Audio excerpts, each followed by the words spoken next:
and public engagement. I'm working with a group of researchers on the Wessex secure data environment. So I'm going to share my screen, and it won't be death by PowerPoint. Here we go.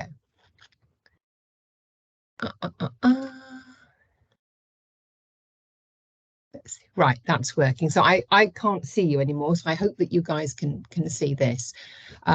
Right, we've gone right to the back of that. Let me start from the beginning. Okay, so this is just a quick overview of what I'm involved in. So the Wessex secure data environment. So it's about looking at ways to enable researchers to access raw data much more easily and efficiently. Currently, researchers have to apply to every separate place where information is held. It's in different formats, and so that is time consuming and costly. These are the sort of 6 areas where raw data is really useful to research. This will get sent out to you, so I know it's a lot to take in, so we can whiz over that. The 2 particular use cases that I use when I'm talking to people about how raw data is really useful to research are these. So we've got the pre-hospital emergency care services and better cancer treatment. So the emergency services project is called Prana, and that's looking at linking the information that is gathered from patients that are seen before they get to hospital and linking it up, because often there's a gap. And the Better Cancer Treatment is the Cancer Genome Project. This has the potential to be transformational. It's looking at personalising cancer care so that it's less hit and miss and it's targeted. It will increase efficacy and hopefully reduce side effects. So these are the cases that really illustrate the best use of data for researchers. The reason the NHS are looking at this is because, as I said, the information is held in lots of different depositories and they're wanting to link up. Now, it's not entirely across England. It's working in 11 separate areas, and I'm working with Wessex, which you'll probably be aware is Hampshire, Isle of Wight, Dorset, and just the bottom end of Wiltshire that takes in Salisbury. So it's around about 3 million people's data, and that would be in one place. So intrinsically, and this is not a very techie explanation, what the NHS are looking at doing is being able to copy people's health data that's existing currently in hospitals at the moment, anonymise it and deposit it in this secure data environment, which will be the equivalent of a high security website. Researchers would need to apply to access the data, and they would have to come into it virtually, and there would be a stringent process of a team that would look at applications, and researchers would only be able to look at what they've applied for. They wouldn't be able to remove information. They would have to work and use it in the system, so it would be much easier to monitor. And why I'm involved is early community, public and patient involvement. We are looking to speak to as many people. Well, the dream would be everybody in Wessex, but that's unrealistic. But particularly we're looking at the seldom heard voices to ask people what they currently understand about health data, how they think that data is being used, and how they feel about this project, because it will work on the basis of being an opt-out system. Therefore, it would be automatic that their information would be used, and once it's in the secure data system, researchers wouldn't contact the pool of patients, which would hopefully be everybody or near as. It would be a sort of an automatic process, and we really need to explore that and make sure people understand that. So that, and that's me. So the ask, I will stop sharing now. So the reason I'm coming out to as many community groups as possible is to try and have short meetings with as many people as possible, because what we know from public engagement is it's so much more effective to go via trusted voices and into ready-made groups, and logistically that's a lot easier. So the ask is that, is anybody involved in groups? Is anybody interested in putting me in touch with groups that would like to have me along? And the format we're using is I'm just popping into a group for sort of 10 minutes, having doing a quick overview of what this project is about, and then going around to chat to people if appropriate. And I've been doing this for about 3 months and currently spoken to probably about 250 people in across 15 groups across Wessex, and it's been really valuable. We've got lots of rich information. There is a genuine desire for public involvement and contribution right from the beginning, which is why you won't necessarily have heard of the SDE, because we're in the very early days of talking to the public about how they feel, and every group and every comment that we get, we are tweaking and changing the direction that we're going in. So the aim is to talk to at least 300 to 350 people, 15 groups across Wessex. And then March, April time, we'd look to be doing some workshops where hopefully people that have been interested will come and talk to us about designing the next layer of communications. What should it look like? What pictures, what language should we be using? And how do we get it out to people? Everything from leaflets to social media posters, how is most effective, and we want the public involved in this. And then ultimately we would like people to come with us sort of on the journey and join a working group, and be part of sorting out the governance for this as well, so that we've got public involved all the way through. So that's pretty much it from me. So I'm happy to take any questions, or just contact me using the email that's at the end of that slide, if that's okay. So if there's any immediate questions, I'm happy to answer, but nothing techie. We're brilliant. Thank you very much, Sarah. We have a hand up from Ali Ford. Hello, Sarah. That was really interesting. Hello. Thank you.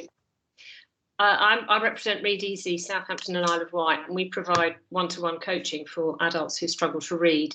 I'm wondering whether our monthly drop-in for our reading coaches might be a useful group for you, partly because they're just a very good cross-section of people, if it's non-specialist people that you're wanting to talk to, and secondly, because they would have some insights for you about the difficulties that people would have accessing this information if they struggle to read.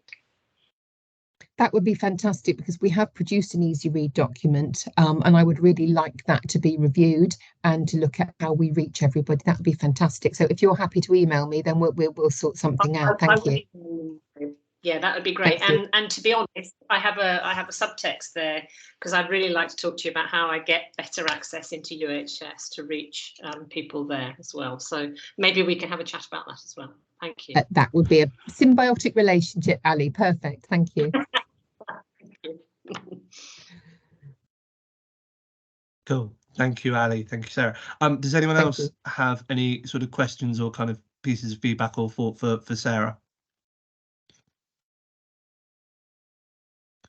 I think one of my thoughts, kind of Sarah talking, is just sort of you touched on it, how people understand what their data is used for and how it can actually benefit. I think there's been, I shouldn't go too much into a bit of misinformation to the populace about what is actually being, what health data is actually being used for, and the kind of evils of it, so to speak, which isn't necessarily the truth, that all our data is kind of being sold off to nefarious places, and that's not the case.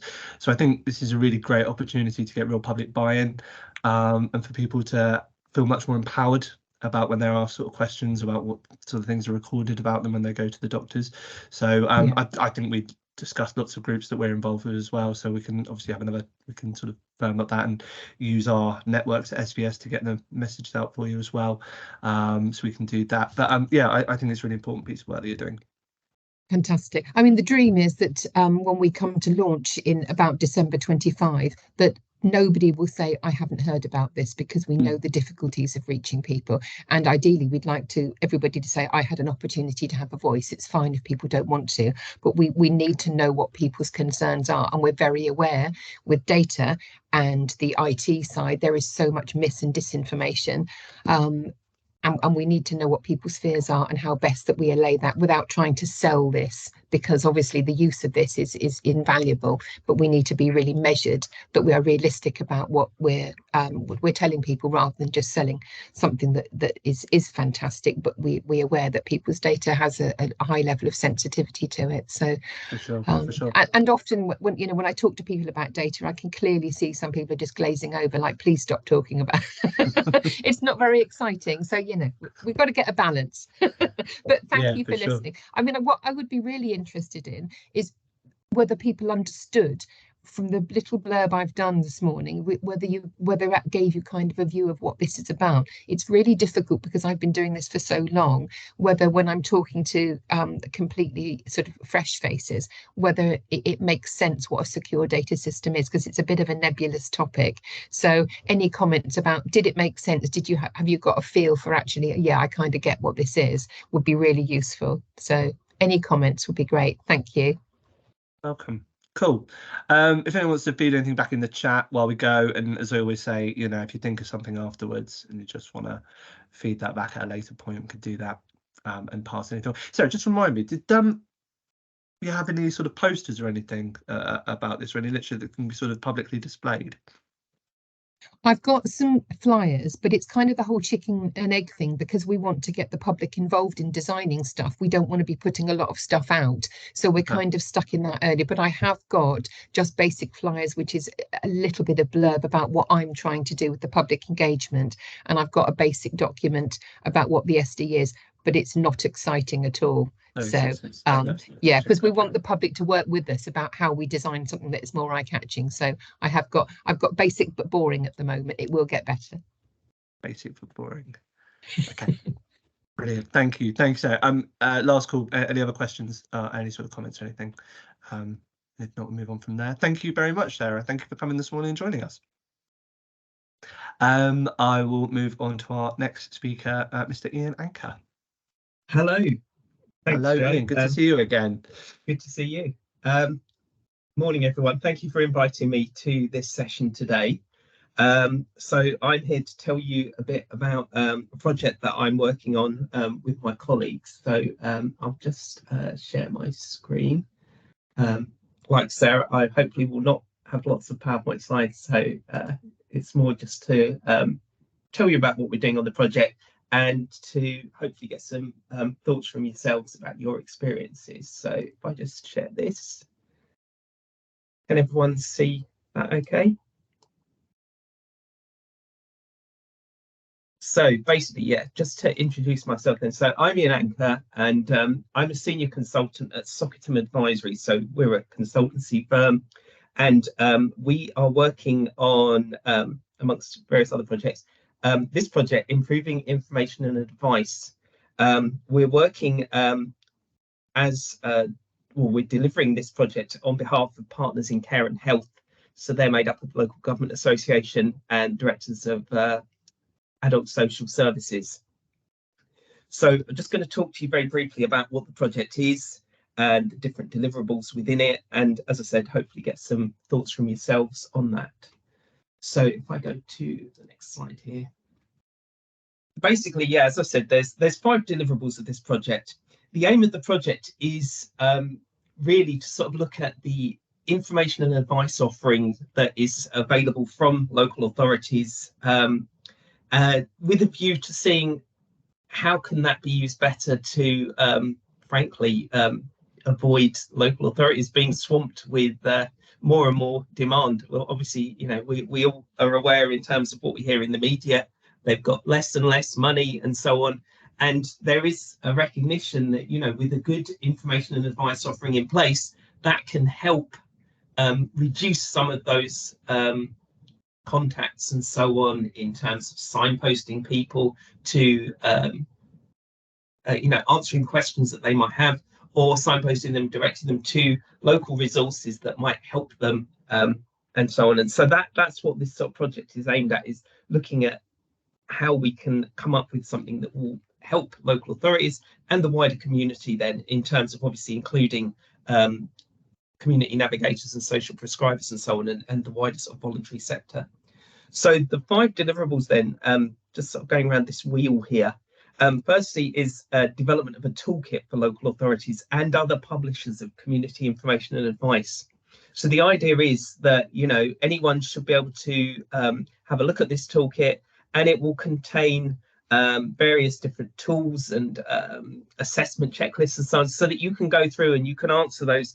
And in answering them, it will help you gauge, are there any gaps in your information offering? Are there any areas where perhaps you need to think about, we need to refine this or update this and so on? So, as I said, although it is aimed at local authorities initially, actually it could be used by any organisation that is putting information out there for, you know, for the community at large. The second deliverable is a community of practice. So on the back of that, we're trying to engage with you know, a whole range of different organisations, and just to try and make this, you know, rather than this being something that's very static and something like, you know, we launch this toolkit and that's it, and you know, everyone walks away. We want it to be something that's a living, breathing thing, so that actually people can come along then and say, well, having used this toolkit and so on, we found these issues, you know, has anyone got any examples of good practice they can share and so on. So again, trying to sort of build up that sort of community. And why I'm here today is around engaging with community navigators and social prescribers. So again, we want people like yourselves to be involved in this. As I've said, it's not just about local authorities, and it's not just about us preaching to you and telling you this is what you should be doing. We want to understand your experiences, and we'll talk about that a bit more in a while. We're running a series of webinars as well, which are covering various aspects of information and advice, and I'll talk about those later on. And then finally, once we've sort of developed the first draft of this toolkit, and just to say as well, yeah, the project started in October, and this phase of it runs through until March. So by March, we want to then have actually worked with some local authorities, sort of doing like, you know, actual support with them, with the toolkit, to see how do they find it and so on, and obviously take any learning from that and then build that into sort of the finished product and so on. So that's the deliverables of the project. We've engaged with up to 102 organisations at the moment, so that's various different local authorities, health organisations, voluntary organisations and so on. And in terms of the community of practice, we've had several meetings so far. The first one, we had 49 people attending that. We've got an online community as well that supports or supplements the community of practice. So we've got over 60 people signed up to that at the moment as well. So people can go into that and they can contribute and so on. So again, there'll be details of that later on in this slot. So just to sort of talk about the toolkit a little bit more first. So this slide here is just showing sort of wireframes, blueprints, if you like, in terms of what our thinking is around what the toolkit is going to contain. It's not going to look like this. But the idea of the toolkit, though, is very much to provide guidance, as we said, to local authorities and other organisations to help them develop an information and advice strategy. And for those people who have got one in place already, to help them improve that and give them those resources and so on. So we've developed this so far through engagement with user communities across the adult social care sector, and trying to understand user needs and the routes by which people are accessing services and support. And as I said earlier, you know, although this is initially being sort of targeted at local authorities, it could be used across the whole adult social care sector. So in terms of what's going to be in the toolkit, we've got themes such as what is information and advice, how authorities and others can review their current service and improve it. There, as I said, we've got various tools and resources. So those include checklists around, so you can check, are you meeting your statutory compliance?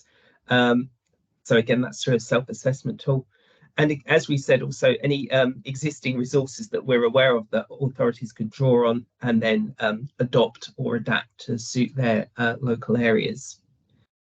So as I said, we're going to be doing this hands-on support with some volunteer authorities in sort of February and March, just to get a good understanding of what does and doesn't work in this toolkit and what we need to refine.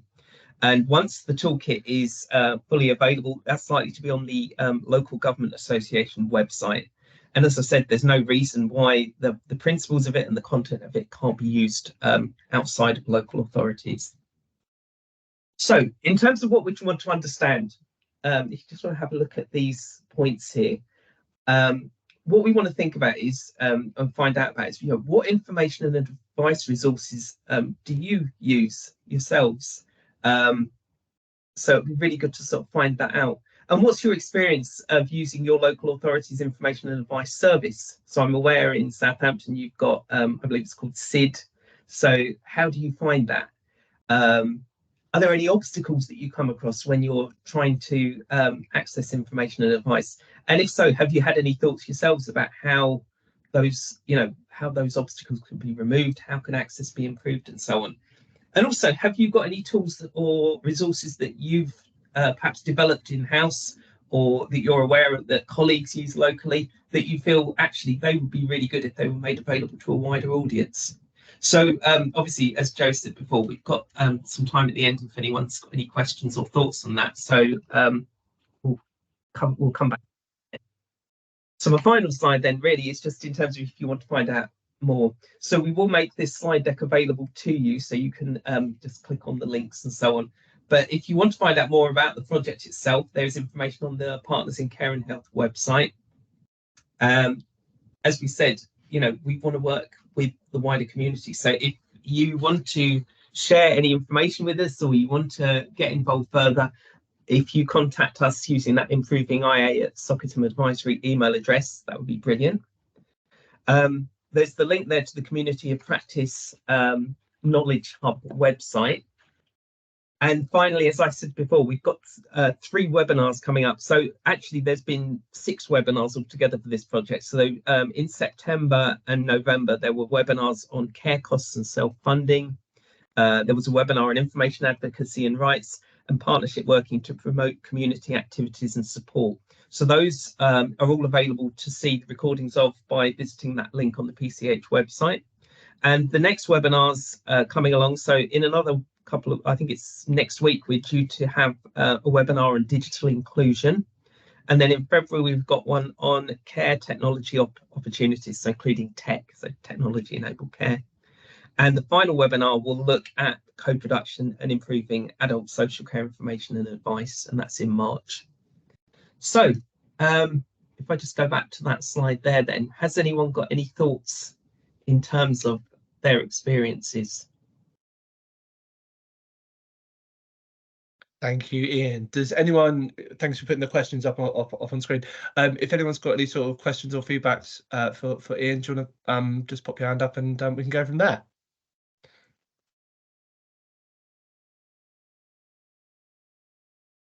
Nothing. Stunned everyone. Stunned everyone into silence here. I think from my own perspective, obviously we provide an information service with our solid and slick directories and our community nav service. I think we do a good job. It's obviously a challenge to kind of keep that information up to date and regular. Things do constantly change in the city, and we're living in a difficult time where a lot of services are sort of changing their offer or sadly disappearing out of existence. So that can be sort of a challenge to kind of keep on top of. So that, I suppose, is an obstacle. That kind of making sure the information that we're accessing ourselves and passing on is always as up to date as possible, I can guess. I've just seen a couple of hands have come up in the chat. Emily, I think I can see you. Hi. Hi. I'm just thinking about the use of open access data, and obviously that helps us to keep the information up to date, more relevant, and pulling that through. So where these I guess information sites are, it's best to be able to pull that live data through. I know that from a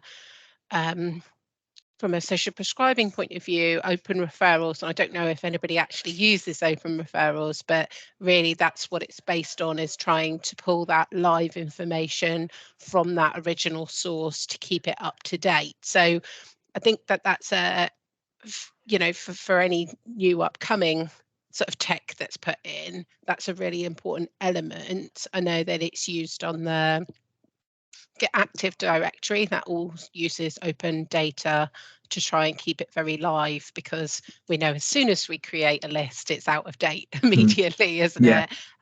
So I think elements where we can show that probably helps promote use, because the user then knows that this is live information, and it's more reliable.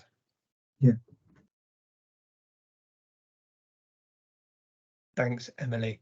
Does anyone else have any other sort of questions or feedbacks or thoughts on those questions that we have on screen at the moment?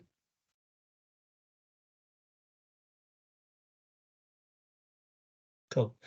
As I say, what we'll do, Ian, thank you. I've received the slide deck. So what I will do is I'll send that out, and you're happy for me to. I think your details are in there, and we can get a thing, and I'll have a bit more of a reflect on those questions as well, and speak with my NAV team and community development team, and we'll sort of see some other feedbacks we can get for you and send that across. And then if you're happy, people just come directly. Definitely. Just get in touch with us if people are interested in finding out more. That'd be brilliant. Thank you. Cool. Thank you very much. Thank you. If you guys think of anything while we're going along, just you're welcome to stick around for the rest of the meeting, Ian. So if anyone does think of anything, pop it in the chat, and if Ian and Sarah want to put their details in the chat as well, that's always really helpful. But if not, we'll move on from there. And thank you very much for coming, and we'll move on to our next speaker. Thanks, Ian. Kate. Hello. Good morning. Kate, I will hand the floor over to you. Thank you very much, Joe, and thanks for letting me join you today. I was keen to come along to talk about our current services at Age UK Southampton, and also keen for your thoughts on any services that you would be keen for Age UK Southampton to develop in future. Sorry, if my desk shakes, it's because I'm kind of shivery. It's so cold, isn't it? So I've been told that my desk isn't quite stable enough. So if you see a bit of a judder, that's what it is. I'm really trying not to do it, but apologies in advance if I do. So I just wanted to, I'm just going to share, I've got some slides and pictures.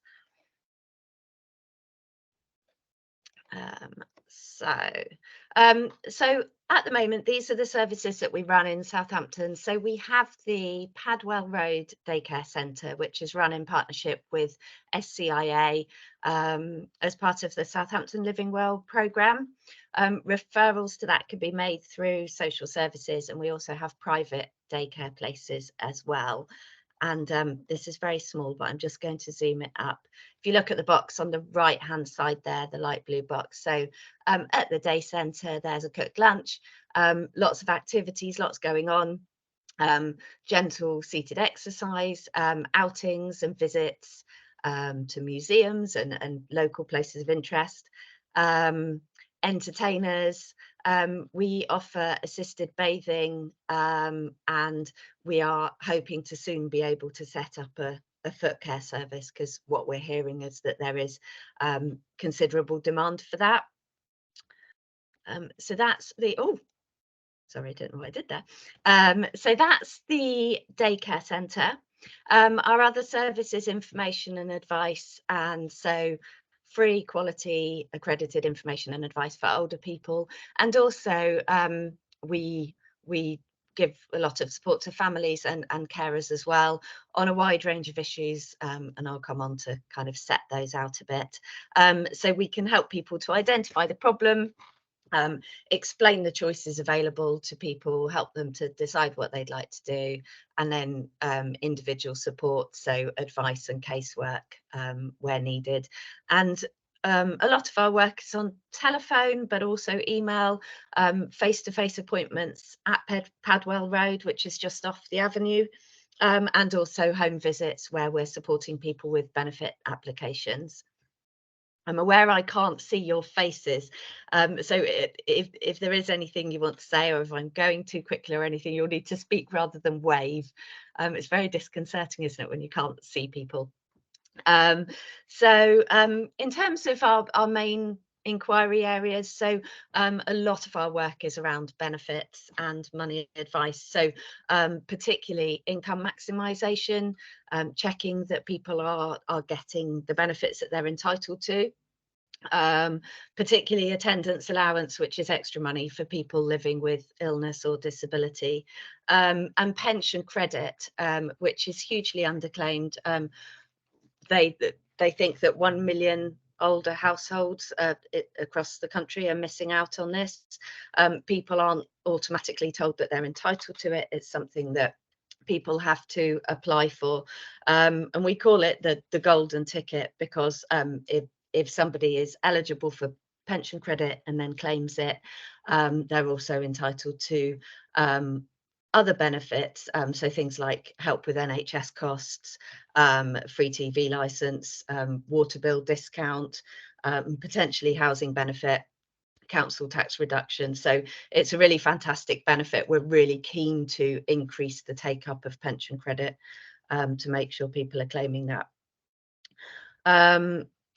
Organising care and support, so helping people to navigate the social care system, discussing options around care at home or residential care options, explaining care needs assessments and supporting people to undertake that, and helping people to apply for daycare support. And then our other main areas, housing options, so again, housing benefit shows up there, and help with energy grants and tariffs, and adaptations. We give quite a lot of information and advice around adaptations to people's homes. And then planning for later life, so information on powers of attorneys and wills, and staying social, and telling people about social activities happening near them. And again, coming back to Joe's point, you know, really trying to make sure we've got all the information and that it's up to date, and giving people information about transport, because what we know is often people are keen to engage more with their community and to get out and about more. Transport can be an issue, a real barrier, as can, you know, money, which is why we want to help to put money into people's pockets to enable them to get out and about more and do the things that they love to do. So for professionals, so really keen, you know, to let you know that please do refer people to our information and advice service if it can help. In Wiltshire, where we also work, we have social prescribers. I suppose I'm sure the main referral is around support for attendance allowance and helping people to complete those forms. We do have, just going to come out of here, on our website there's a contact us area. There's an advice inquiry form, which you can complete on behalf of people, as long as they have given their consent for you to share their information, and they're then expecting to be contacted by us. If it is for support around claiming disability benefits, then we've got a different form, please. And I've just this is some of the additional questions on that form. So what we're keen to do is to get some information before we pick up that referral, so that the person doesn't need to tell us, you know, start from scratch with us, really tell their story more than once. So that's a bit more of a detailed form for disability benefit applications. And then just in terms of other resources, so we've got our website. Sorry, I'm jumping around. I hope this isn't too disorientating. So on our website, there are some frequently asked questions. I've just picked an example about needing equipment at home, and then with links to the relevant information guides that we hold. We have paper copies as well, which are available to you free. So frequently asked questions, and then quite a lot of information there, and things like finding a local trade or service some information about kind of how to choose a reputable trader, and then information about what's available locally is there as well. And I think that was oh, sorry, the only other thing I just wanted to, sorry, just coming back to your faces, I just wanted to say we're keen to develop some new services in Southampton, so really interested to hear what you think might be needed for our older population as well.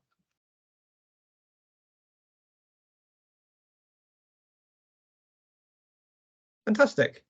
Thank you, Kate. Thank you for a wonderful presentation. And didn't see the table shaking at all. No, thank you very much. I'm trying really hard. I was going to message you and you said to say it's really cold today, so I wouldn't blame you if it happened, because I'm cold as well. So, but no, really great presentation. Any questions for Kate and the services that they are offering? Yasmin. Hello, good morning, everyone. Thank you, Kate. That was really interesting. Kate, how long would a typical referral through social services be? How long before someone can actually attend?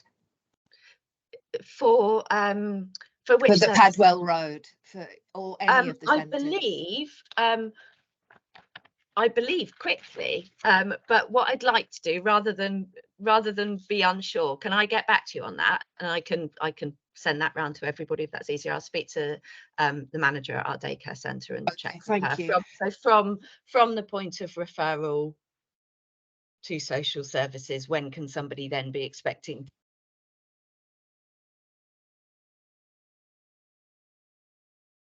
Oh, I think Kate's frozen. Kate, are you there? Say she was cold. She did say she was cold. Kate, are you there? You froze midway through that answer. Did I freeze with a really bad face? An excellent joke from my co-host here. You did say you were cold. So sorry. We'll leave the bad jokes to me, I think. Kate, sorry, could you repeat that answer? Sorry. I don't know where I stopped, but I was asking, I'm going to get back to Yasmin. Would you like me to come back to the group as a whole? Is that something that most people would like to know, or should I just contact Yasmin? Cool, fantastic. Thank you. One more question. How much is it if you're private and you want to just contact directly and see if there's availability to attend? Yes, how much is that? I'm sorry, I will also just check that and get back to you. Thank you. Sorry. Thank you. I don't have that at my fingertips, and you don't want to watch me scrabbling around finding it. I will get back to you, and it will be today. That's brilliant. Thank you, Kate. And as I say, if someone does ask you a question, we don't always have the answers. We don't always have the answers straight at our fingertips. So we can forward any emails or kind of link anyone up from meetings. So we'll do that afterwards and get those questions answered for Yasmin. Does anyone else have any questions for Kate? Or any thoughts about services that you'd like to see for older people in Southampton? I think from kind of from some of the stuff you covered, I mean, just kind of thinking with my hat from when I used to work at the carer service, a lot of the services that you are offering are things that are really well needed, especially the social isolation and finance side. When I was at carers, that was always the kind of thing that came up from the people supporting mums and dads, but also from the older carers themselves, who perhaps might be at an age where they're looking after a partner, and they are struggling to get out and meet other people and feeling very isolated. That's when we do our quarterly monitoring. Finances and social isolation are always the big hitters. We kind of distill our referrals into sort of one essential need. Those are always the ones that kind of come up as well. I think it'd be good, outside of tunnel, for anyone's got any sort of questions, the conversation of transport. We're working with SCIA and on travel buddies and community care as well, about supporting people to get out and about and become more confident when using public transport. There is an okay public transport service in the city, but it will be really good to kind of get more people using buses to kind of get out, so and get from A to B as well, to kind of get out about. But I appreciate a lot of, you know, what we see is a lot of people lose that confidence and lose that ability to kind of do that. And it's kind of, you know, I can see my own father at the moment, you know, these things that once taken for granted, once they're gone, they're gone. So sort of anything, yeah, you know. and I think coming out of the pandemic, we certainly saw that, you know, people who hadn't taken a bus for a while and were conscious that things might have changed in terms of, you know, just how it all works and how does it feel, and then, as you say, the longer somebody doesn't do that, the more of a barrier it can become. So yeah, really absolutely. pleased to hear about things like travel buddies. Excellent. You know, we know that's really proven, really makes a big difference. Yeah, for sure, and hopefully we can work with funders to keep that going. Ali Ford has the hand up. Hi, Kate. Thank you very much for that. And I just wanted, and I will email you separately, but I just wanted to sort of throw in the thing about wanting to seek some advice from you about how we make Read Easy's offer better known amongst UK people, age UK people, and to draw attention to the fact that we're just embarking on a project to build online reading skills coaching. We've got some specific funding for that, so we'd be looking at both people who could receive reading skills support as a learner remotely through online, but also potentially looking for people who would like to coach online, who would like to be volunteer coaches. And I'm guessing that there will be a lot of skilled people living in relative isolation or with disabilities or whatever who might be interested in that as an opportunity. So I will email you separately about that, and perhaps we can have a chat about that. That would be wonderful, Ali. Thank you. And I'll put my email in the chat in just a moment. Thank you. Smashing. Thank you very much. Does anyone have any further questions for Kate, or any sort of feedback or any kind of gaps that they've noticed in their roles that they feel would be sort of good areas for Age UK to sort of start focusing their attentions?